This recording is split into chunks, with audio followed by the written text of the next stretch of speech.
এরপরে প্রশ্ন হলো, কথায় কথা দুষ্টমি করে স্ত্রী যদি স্বামীকে ভাই ডাকে, স্বামী যদি স্ত্রীকে বোন ডাকে, ভাই বোন ডাকাটা শরীয়তের দৃষ্টিতে জায়েজ নাকি না জায়েজ?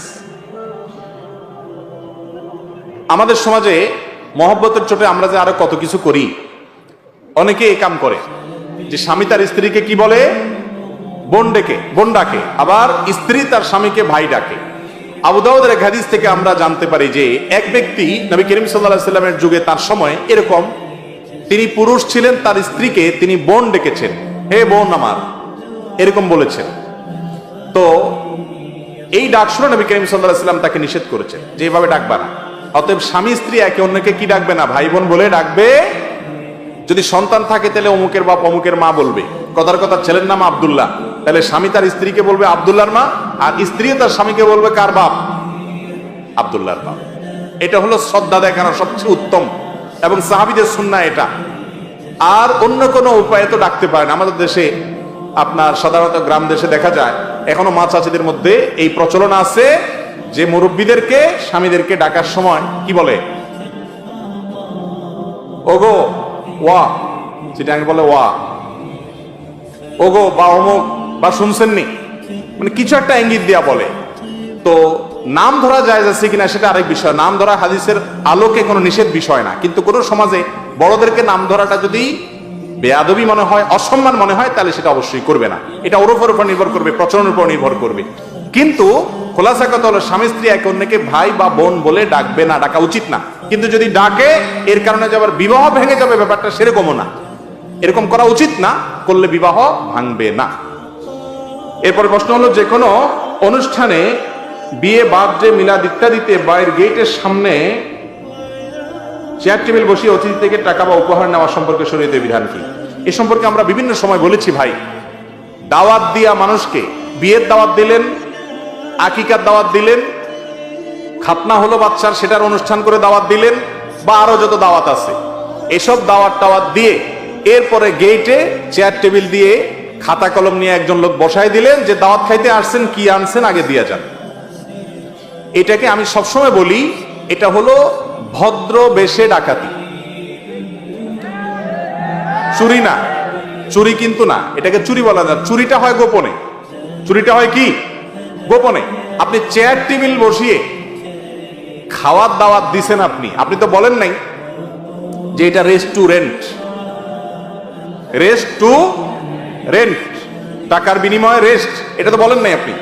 আপনি বলছেন যে অলিমা, অলিমা বৌবা তমুক তমুক নাম দিয়া দাওয়াত দিচ্ছেন, আসেন সপরিবারে আপনি আমন্ত্রিত। দাওয়াত দিয়া ডেকে এনে ডাকাতি, এ তো ডাকাতরাও এরকম করে না। কি বলেন, ডাকাতরা এরকম করে? খাওয়ার দাওয়াত দিয়ে এনে এরপরে টেবিল চেয়ার নিয়ে বলছেন কি আছেন বাইর করেন, এ তো ডাকাতের আচরণ। আরে ভাই, হোটেলে তো এর চাইতে ভালো। হোটেলে তো বেশিরভাগ হোটেলে খাওয়ার পরে বলে বিল কত হয়েছে, এত হয়েছে। আর এখানে খাওয়ার আগে আগে বিল দেন, পরে খাওয়া দাওয়া। 500 টাকা করে ফ্যামিলির 4 জন আসছেন, 2000 টাকা খাইলেন, আর দিতে হলো 5000 টাকা। এটা ডাকাতি না? খুব খারাপ এবং ঘৃণ্য একটা জিনিস। আমাদের সমাজের খুব বাজে একটা কালচার, এটা খুব বাজে কালচার। ভাই, আপনার সামর্থ্য নাই, আপনি দাওয়াত খাওয়ায়েন না। আপনাকে কে বলছে 500 মানুষ দাওয়াত খাওয়াইতে? আসলে তো দাওয়াত না, এটা হলো বিজনেস। অনেক লোকের এটা কি বিজনেস। হিসাব করে মোট খরচ হবে কত, দাওয়াত দেবো কাকে, এসব কার্ড আবার যাকে তাকে খুব একটা দেয় না, কম। বেশিরভাগ বাইসে পয়সালা দেখে দেয়, ঠিক না? যে 1000 খাইয়া 5000 দিয়ে যাবে। খুবই নোংরা একটা জিনিস। বিশেষ করে যুবকদেরকে আমি সব সময় বলি, আপনাদের যাদের এখনো বিয়ে হয় নাই, জীবনের তরে পান করবেন যে আমার বিয়েতে এই সমস্ত ডাকাতি মার্কা কাজ, এই সমস্ত অভদ্রচিত কাজ আমার বিয়েতে আমি হতে দেব না। কেউ যদি হাদিয়া দিতে চায় আপনাকে, তাহলে তার জন্য চেয়ার টেবিল বসাইতে হবে নাকি? ভাতিজা বিয়ে করছো, আমি তোমার চাচা আসছি, বড় ভাই আসছি, এটা নাও খরচ করিও, আপনাকে দিতে পারে না সে? চেয়ার টেবিল বসাইয়া চাঁদাবাজি করা, এটা খুবই নিকৃষ্ট একটা কাজ। কিন্তু আমাদের দেশে এটা মানুষ করে, বুঝেও না যে নিকৃষ্ট কাজ, ঠিক না ভাই? ঠিক। অতএব যুবকরা প্রতিজ্ঞা করবেন তো ইনশাআল্লাহ যে এই সমস্ত হবে না। যতটুকু তৌফিক করলে ততটুকু খাওয়াবেন। আপনি অনেক বেশি খাওয়াইলেন, তার চাইতে 3 গুণ নিয়ে নিলেন। গরিব মানুষ অনেকে এই সমস্ত দাওয়াতের কার্ড পাইলে, মধ্যবিত্তের মানুষ যারা, তারা অনেক কষ্ট পায়। যাইরে কার্ড পাওয়া তো না, এটা হলো ডাকাতের নোটিশ পাওয়া। ডাকাতের নোটিশ বুঝেন?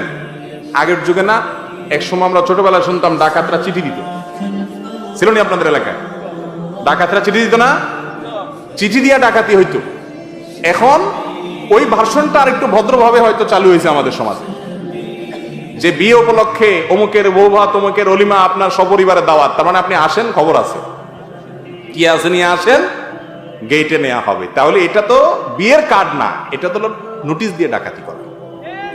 যুবকরা বাদ দিবেন তো ইনশাআল্লাহ? ঠিক তো চিল্লায়া বলতেছেন, বিয়ের সময় কি করবেন সেটা তো আল্লাহ ভালো জানে। অতএব ঠিকঠাক বলে লাভ নাই, সমাজ পরিবর্তন করতে হবে, করবো তো ইনশাআল্লাহ। আল্লাহ আমাদের তৌফিক দান করুন।